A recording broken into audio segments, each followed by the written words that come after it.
E a ação penal em que é réu Jair Bolsonaro e outros aliados, quando ele era presidente do Brasil, já está chegando ao final.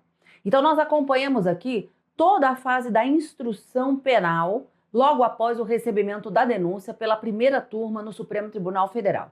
Então, assim que recebida a denúncia acusando pelo menos 7 réus e o delator Mauro Cid de 5 crimes, tentativa de golpe de Estado, formação de organização criminosa, dano qualificado ao patrimônio com violência, grave ameaça ao patrimônio da União, deterioração do patrimônio público, enfim. Os réus tiveram a oportunidade, num primeiro momento, de apresentar a sua defesa preliminar. Logo em seguida, as testemunhas foram ouvidas, primeiro as testemunhas de acusação e logo em seguida as testemunhas de defesa. Após essa fase, nós tivemos os interrogatórios dos réus, a fase de acariação entre alguns réus que foram solicitadas por algumas defesas e, por fim, alegações finais apresentados tanto pelo Procurador-Geral da República como pelas defesas dos réus também. Aí encerra-se a fase do que a gente chama da instrução processual penal. O processo está pronto para julgamento. Está pronto para receber uma sentença em que todos esses réus, os 8 que formam esse que foi chamado pelo Procurador-Geral da República de núcleo 1 da denúncia, o núcleo crucial da tentativa de golpe, envolvendo o ex-presidente Jair Bolsonaro, Mauro Cid, Braga Neto, outros comandantes que ocupavam cargos de ministros de Estado, o ex-presidente da ABIN, que hoje é parlamentar, deputado federal no Congresso Nacional também, todos esses respondem por esses crimes lá no Supremo e agora será a decisão derradeira. Eles devem ser condenados ou absolvidos pelos 5 ministros da primeira turma. E como é que funciona esse julgamento a partir de agora, então, Karina? Seguindo a tradição que o ministro Alexandre de Moraes manteve desde o início do julgamento, é possível que essas defesas sejam ouvidas na tribuna em ordem alfabética logo depois do delator Mauro Cid. Isso é apenas uma suposição, não há nada oficial ainda dizendo dessa forma. Mas o julgamento deve começar no dia 2 de setembro, tem sessões extraordinárias marcadas para o dia 3 de setembro também, dia 9, dia 10, dia 12. Pela manhã, pela tarde, os horários estão disponíveis no próprio site do Supremo Tribunal Federal. Mas a ideia é de que esse julgamento seja concluído ainda no mês de setembro. O ministro relator, Alexandre de Moraes, então, quando iniciado o julgamento, deve fazer um resumo de todos os fatos, acusações e o que as defesas argumentaram. Logo depois, é dada a palavra para que, de forma oral, o Procurador-Geral da República faça as suas acusações. Já foi divulgado que o Procurador-Geral da República, pela Lei 8.038 de 1990, que é uma lei que especifica como é que deve ser o processamento dessa ação penal originária, essa que começa e termina lá no Supremo, a lei diz que tanto a acusação como a defesa deverão ter 1 hora de prazo para falar nessa fase final.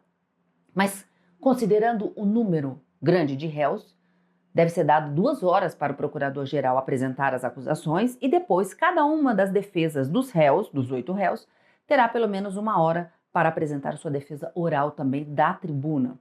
A seguir a tradição, como eu disse, deve ser ouvido primeiro a defesa de Mauro Cid e depois, em seguida, os demais réus em ordem alfabética. Mais uma vez, isso é apenas uma suposição, não há nada oficial dizendo nesse sentido. E logo em seguida da apresentação de todas as defesas, os ministros passam a votar. O primeiro a votar é o ministro relator, Alexandre de Moraes.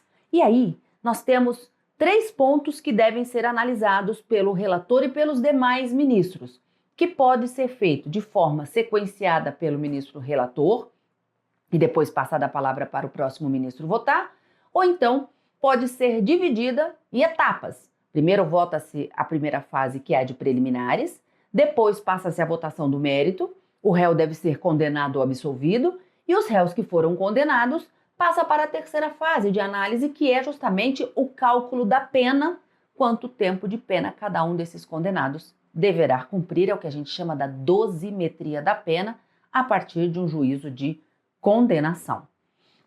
Como eu disse, São 7 réus nesse processo, mais o delator Mauro Cid, que estão sob julgamento perante a primeira turma do Supremo Tribunal Federal. Eles fazem parte, mais uma vez, do núcleo 1, o núcleo crucial, e esse julgamento deve acontecer agora, logo agora, em setembro. Ah, Karina, mas andou muito rápido esse processo, essa ação foi um julgamento que em menos de 6 meses já está pronto para ser julgado?